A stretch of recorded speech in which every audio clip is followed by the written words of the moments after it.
नमस्कार शेतकरी मित्रांनो, आज आपण जामनेर तालुक्यामध्ये एका कापसाच्या शेतामध्ये आपण उभे आहात मित्रांनो तुम्ही बघू शकता की कापूस जवळपास 1 महिन्याचा व पूर्ण होत आहेत. काहीचे 20-25 दिवसाचे कापूस आहे.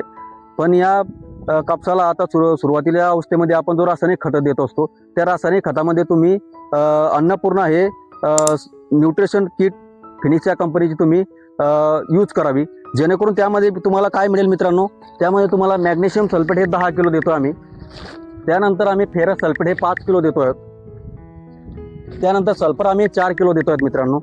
त्यानंतर सीवीड ग्रॅन्युल्स आम्ही 5 किलो देतो आहे.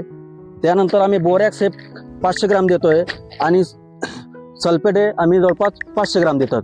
यामुळे होते काय मित्रांनो, जर तुम्ही कपाशीमध्ये अन्नपूर्णाचं हे जर किट वापरलं तर यामध्ये तुम्हाला कपाशीमध्ये जे डिफेन्सी येते, पिवळसरपणा येते किंवा कमी दिवसामध्ये फुलं लागणे, त्यानंतर तुमची कपाशी लाल पडणे, ह्या ज्या डिफेन्सी आहे मित्रांनो, ह्या डिफेन्सी अन्नपूर्णा हे वापरल्यानंतर ह्यात नाहीसे होतात आणि तुमचं पीक हे जोमदार येत असते.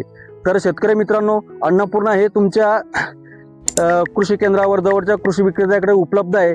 तर जवळपास एकरी 25 किलो याप्रमाणे तुम्ही शेतीमध्ये कापसासाठी अन्नपूर्णा हे वापरावे. खूप सुंदर असं किट कंपनीने बनवलं आहे आणि मला वाटते तुम्ही सर्वजण कापूसच्या पिकासाठी अन्नपूर्णा वापरणार आणि भरघोस पिकासाठी याचा उपयोग करणार हीच नम्र.